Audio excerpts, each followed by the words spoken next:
Algo muito comum que acontece no meio cristão atualmente, principalmente na sociedade ocidental, devido todos esses anos sofrendo uma constante secularização, é a perda da sensibilidade espiritual, de modo a não compreender a presença de poderes espirituais presentes na sociedade de forma tão escancarada, chegando a perder o discernimento para entender a natureza das coisas e separar aquilo que é maligno daquilo que não é.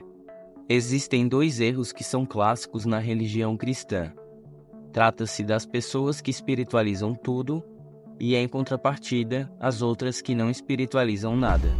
As pessoas que espiritualizam tudo muitas vezes perdem a noção da convivência social, chegando a se tornarem desagradáveis com os outros.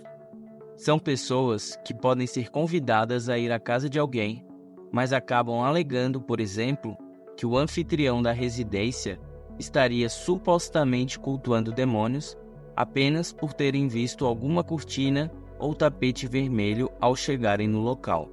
Essas pessoas se escandalizam facilmente por acreditarem que tudo é obra de Deus ou do diabo. São aqueles religiosos que, ao não se sentirem bem por terem exagerado em uma feijoada, chegam a acreditar que estão sofrendo de um ataque espiritual.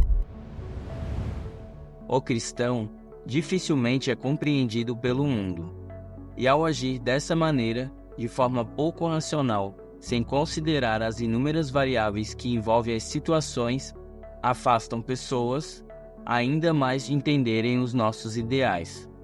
A falta de clareza e de cuidado com aquilo que é exposto pode facilmente escandalizar de forma prematura aqueles que ainda não conhecem a palavra. Isso não significa que seremos coniventes com o erro ou com as obras das trevas. Podemos e devemos identificá-las, mas com muita sabedoria transmitir nossos conhecimentos ou sair de situações desagradáveis que poderiam ser evitadas caso o cristão não estivesse por si mesmo colocando-se nelas. Um exemplo muito conhecido são as chamadas celebridades do mundo gospel, das quais muitas tentam de alguma forma ter uma convivência harmoniosa no meio secular, arrancando aplausos e sorrisos em lugares que talvez eles jamais deveriam ter pisado, ou se pisarem, deveriam ter a ciência de que é o verdadeiro ninho de Satanás. O que nos leva ao segundo erro, que seria o de não espiritualizar nada. Quando não espiritualizamos nada, passamos ainda mais vergonha, pois como pessoas que se declaram cristãs, veem o mundo, as situações ao seu redor e os outros de forma puramente superficial e material, como sendo apenas um conjunto de meras coincidências e circunstâncias aleatórias. Nos tornamos uma piada para o nosso adversário, nada incomodado com a nossa presença, pelo contrário, nos induzindo a declararmos uma fé da qual estamos completamente frios, sem raízes e sem identidade, um verdadeiro perigo para nós mesmos. Muitos bem-letrados, conhecedores de versículos bíblicos, entretanto, com baixa presença espiritual e quase nenhuma experiência sobrenatural positiva, que faz com que os milagres vividos na Bíblia pareçam apenas letras mortas de um livro de histórias.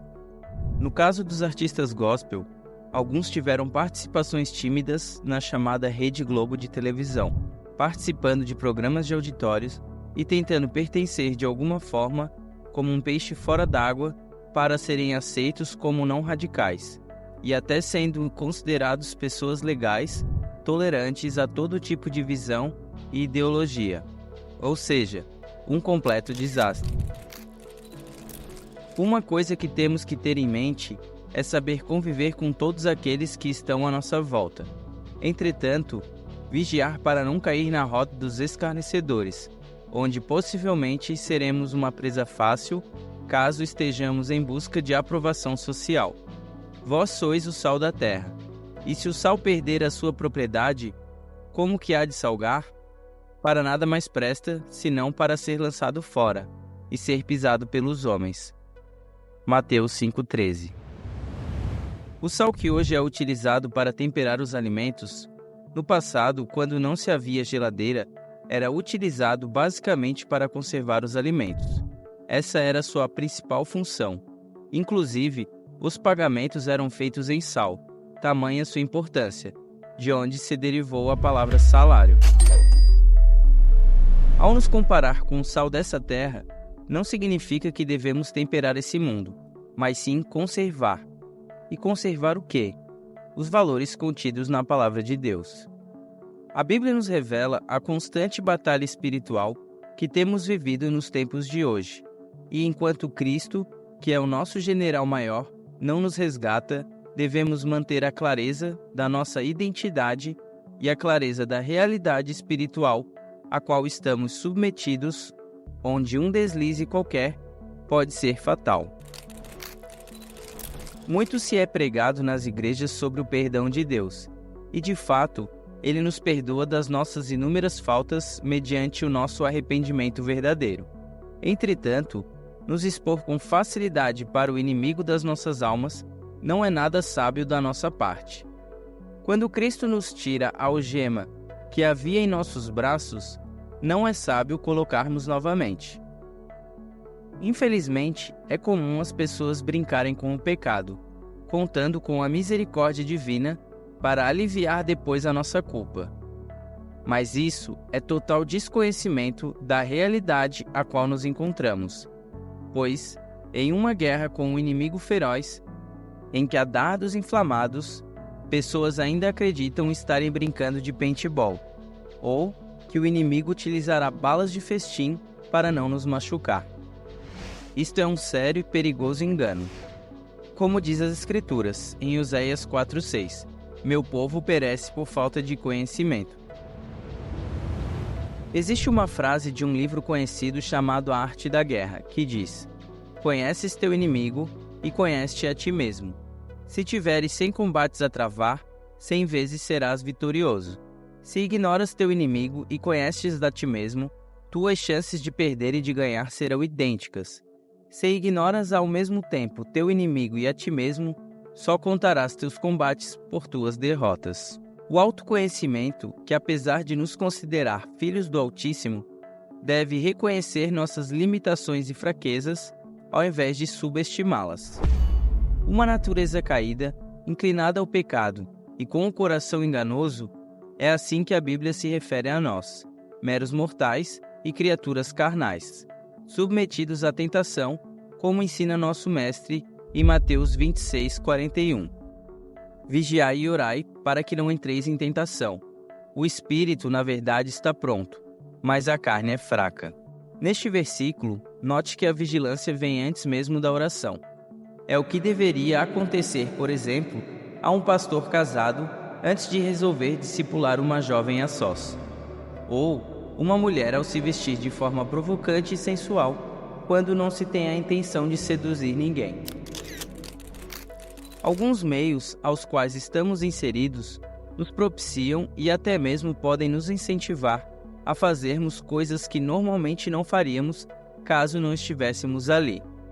Alguns tipos de conversas, atitude e até mesmo nossa postura corporal pode ser modificada e influenciada pelo meio a qual estamos.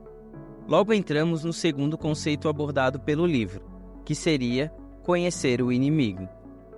Assim como fomos orientados na palavra em 1 Pedro 5:8, sabemos que Satanás anda ao nosso redor buscando a quem possa devorar.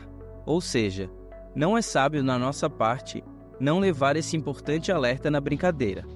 Toda guerra tem estratégias, e vence muitas vezes aquele que conseguir atrair o inimigo para o seu campo de batalha. Satanás utiliza do meio para se promover. Muitas guerras são vencidas pela escolha do território em que acontecerão os seus combates. Logo, não caia na cilada de entrar em mata fechada sozinho diante de um exército local e bem instruído. Isso pode ser fatal. Crentes que não veem problema em se misturar em locais noturnos, pubs e locais agitados, barzinhos de faculdade, por incrível que pareça, isso é mais comum do que se pode imaginar. Eu vim da vida noturna. Sou um ex-traficante de drogas sintéticas.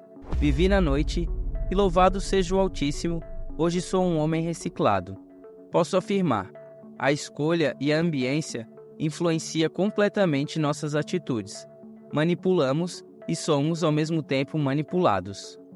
Não se trata de se escandalizar por causa de um tapete ou cortina na casa de alguém, mas identificar os inúmeros elementos satânicos que levam a uma incrível atmosfera espiritual na qual mal temos forças para lutar.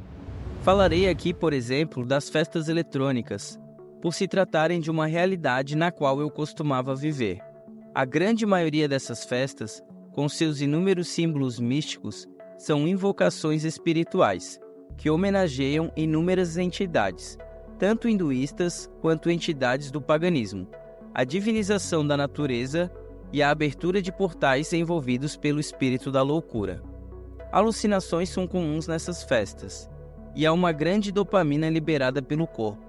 Mesmo diante de jejuns extremamente prolongados, as pessoas podem ficar até 3 dias sem comer ou com privação de sono, apenas envolvidas por uma música repetitiva e certamente inspirada por forças ocultas.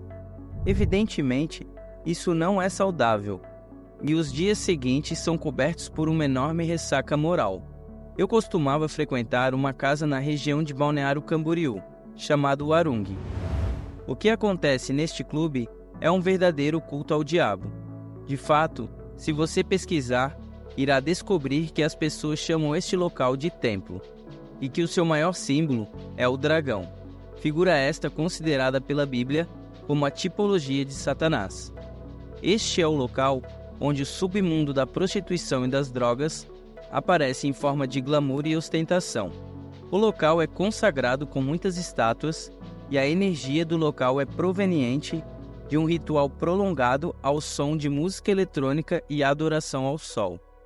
Eu poderia falar aqui também sobre o carnaval, com seu desfile de deuses da Umbanda e outros elementos, seus atabaques e homenagens aos Exus, desde as roupas utilizadas nos terreiros de macumba, as guias, sua ligação com todo tipo de atividades ilícitas, jogo do bicho, facções criminosas, lavagem de dinheiro, torcidas organizadas, além do incentivo à promiscuidade e uso de substâncias até a perda da consciência.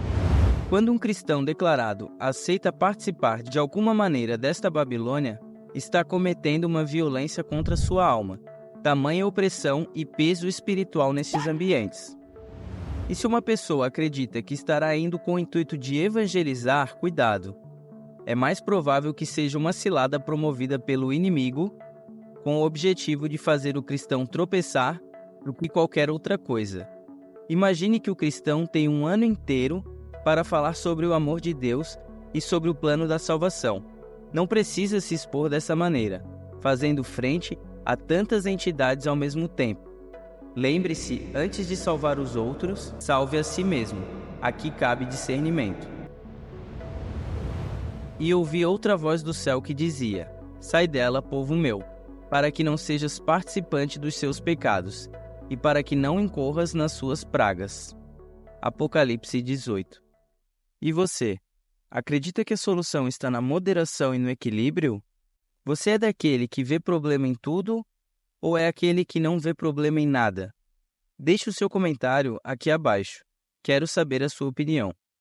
E se de alguma forma você achou esse conteúdo relevante, não esqueça de curtir e compartilhar esse vídeo, pois assim o YouTube entende que esse conteúdo deve ser entregue para mais pessoas.